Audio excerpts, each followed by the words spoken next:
Hey, good afternoon, everybody. It is January 22nd, 2026. We are going to read from the book of Genesis, chapter 23, and from Matthew, chapter 22. Okay, so in this section of Genesis, Sarah has died at the ripe old age of 127, so she had at least 36 years of being Isaac's mother, which is what was her blessing and her reward. We see Abraham mourn her, and now he has to bury her. But he's a wanderer through the promised land, so he needs something permanent. And we see the first bit of land the Hebrews own in the promised land is the burial plot of Abraham. And they offer to give it to him. He says, nope, I'm going to buy it. Same thing we saw when King Sodom, after Abraham rescued Lot, said, no, you can take anything you want from the spoils. He says, nope, I'm not accepting your generosity. Okay, just to pay for the rescue mission here, it's, I'm not going to bury in land I don't own. God blesses me. God gives me my bounty. I can pay for it. I don't want to be beholden to you people. So let's go ahead. We're going to read Genesis 23. Sarah lived 127 years. These were the years of the life of Sarah. So Sarah died in Kirjath Arba, that is Hebron, in the land of Canaan. And Abraham came to mourn for Sarah and to weep for her. Then Abraham stood up from before his dead and spoke to the sons of Heth, saying, I am a foreigner and a visitor among you. Give me property for a burial place among you, that I may bury my dead out of my sight. And the sons of Heth answered Abraham, saying to him, Hear us, my lord, you are a mighty prince among us. Bury your dead in the choicest of our burial places. None of us will withhold from you his burial place, that you may bury your dead.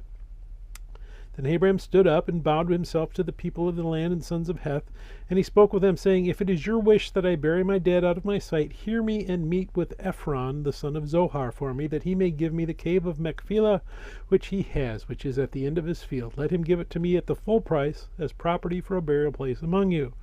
Now Ephron dwelt among the sons of Heth, and Ephron the Hittite answered Abraham in the presence of the sons of Heth, all who entered at the gate of his city, saying, No, my lord, hear me, I give you the field and the cave that is in it.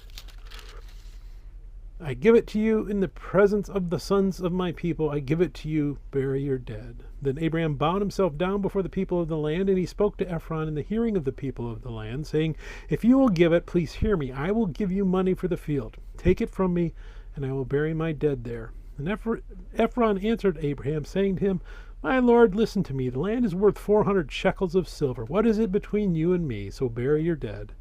And Abraham listened to Ephron, and Abraham weighed out the silver for Ephron, which he had named in the hearing of the sons of Heth, 400 shekels of silver, currency of the merchants. So the field of Ephron, which was in Machpelah, which was before Mamre, the field and the cave which was in it, and all the trees that were in the field, which were within all the surrounding borders, were deeded to Abraham as a possession in the presence of the sons of Heth, before all who went in at the gate of this city.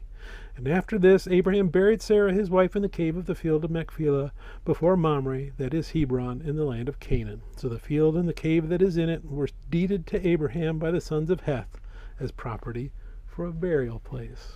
All right, let's move over to Matthew chapter 22. We're in that Passion Week of Jesus, getting towards the middle, and Jesus is talking to the crowd, talking to the Pharisees and the scribes, and wrapping up his earthly ministry. So let's go ahead and we're going to read Matthew 22. He's going to start with a parable here in this section. And Jesus answered and spoke to them again by parables, and he said, The kingdom of heaven is like a certain king who arranged a marriage for his son, and sent out his servants to call those who were invited to the wedding, and they were not willing to come. All right, so a king usually is God the Father. The Son is the Son, Jesus of Nazareth. The people that he's inviting is the people of Israel. The servants that he sends are his prophets. Verse 4, Again he sent out other servants, saying, Tell those who are invited, See, I prepared my dinner. My oxen and a fatted calf are killed, and all things are ready. Come to the wedding.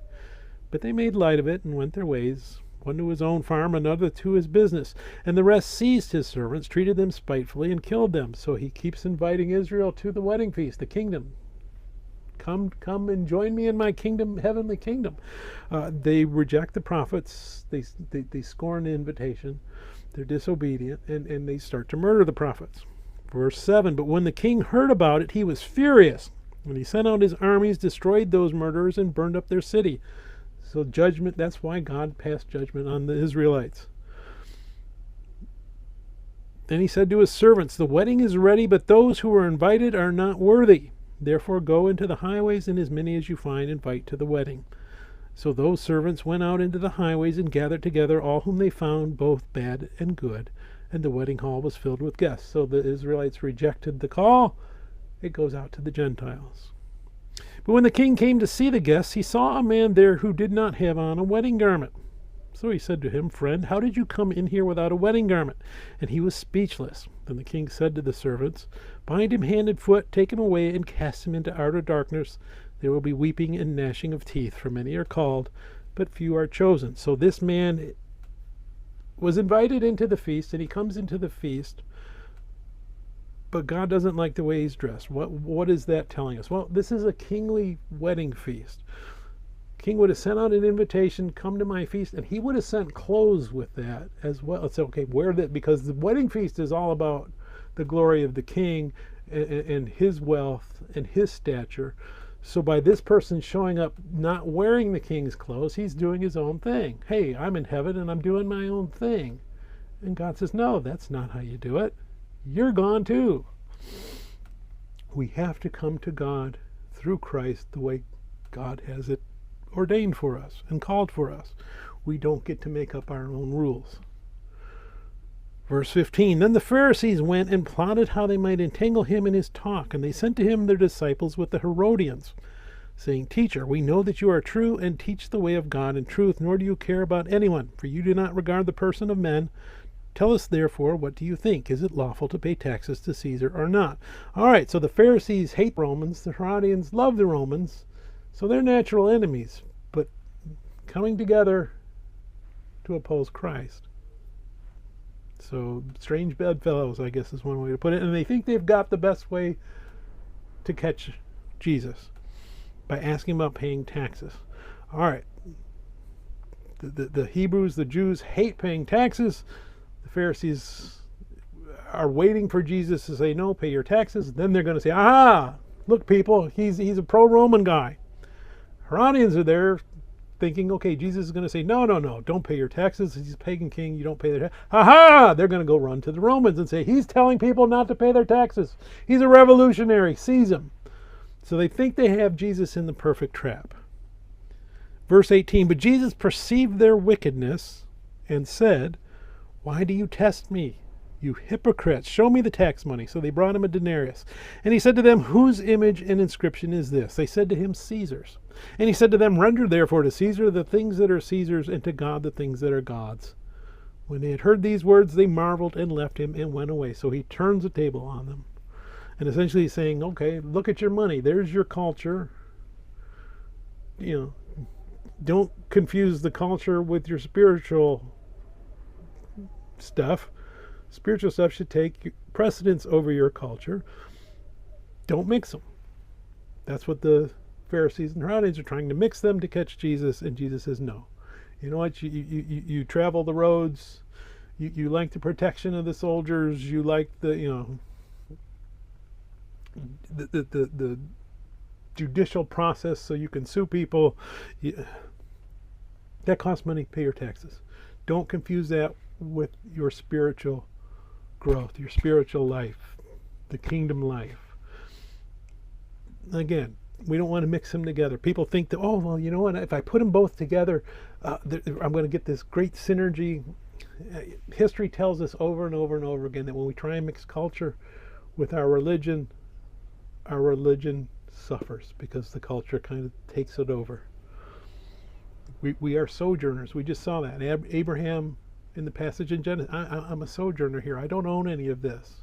The only thing I need to own is a place to bury my dead, because I can't just leave them laying out. Just enough culture to get by. Just enough culture to pay my taxes, and that's it.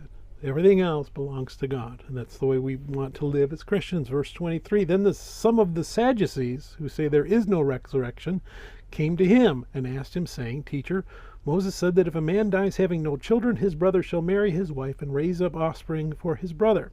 Now there were with us 7 brothers. The first died after he had married, and having no offspring left his wife to his brother. Likewise the second also, and the third even to the 7th. Last of all, the woman died also. Therefore in the resurrection, Whose wife of the 7 will she be? For they all had her. Sadducees don't believe in the resurrection. They don't believe in angels. So this is just a ridiculous question for them to be asking. They don't actually believe any of this, but they think they've caught Jesus in a trap as well. Verse 29, Jesus answered and said to them, you are mistaken, not knowing the Scriptures nor the power of God. So he calls them out for the ridiculousness of this question. For in the resurrection they neither marry nor are given in marriage, but are like angels of God in heaven. But concerning the resurrection of the dead, have you not read what was spoken to you by God, saying, I am the God of Abraham, the God of Isaac, and the God of Jacob? God is not the God of the dead, but of the living. And when the multitudes heard this, they were astonished at his teaching. Sadducees, again, don't believe in the resurrection. They believe in the first 5 books of the Bible, the Torah, and they essentially can do without the rest. Jesus' quote comes from Genesis. So he's quoting them scripture that they know that tells them what they just asked was ridiculous. So again, he calls them out as well. Verse 34, but then when the Pharisees heard that he had silenced the Sadducees, they gathered together. Then one of them, a lawyer, asked him a question, testing him and saying, Teacher, which is the great commandment in the law? So the Pharisees think they're going to try again. I don't know why. Jesus just humiliated you, but they're going to try one more time. Verse 37, Jesus said to him, you shall love the Lord your God with all your heart, with all your soul, and with all your mind. This is the first and great commandment. And the second is like it. You shall love your neighbor as yourself. On these 2 commandments hang all the law and the prophets. Now the Jews understood what he was saying there, because the first part is the Shema. No God but God. They can't disagree with that. Love your neighbor as you love yourself. They can't disagree with that. Now what Jesus is doing that's unique is he's putting them together, and he's saying, hey, that's all. You want to summarize everything in that Old Testament? That's it. Love God. Love your neighbor as you love yourself.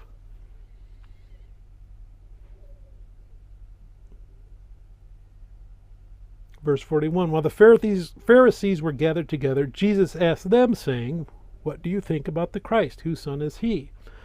All right, they've had their shot at Jesus. Jesus is now going to ask them a question. So what is their answer? They said to him, the son of David. He said to them, how then does David in the Spirit call him Lord, saying, the Lord said to my Lord, sit at my right hand till I make your enemies your footstool.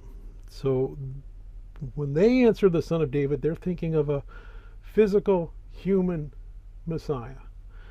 And Jesus is using scripture to tell them, okay, but David calls him Lord. So he can't be a simple human being. He has to be divine, because David is worshiping him. If then David calls him Lord, how is he his son?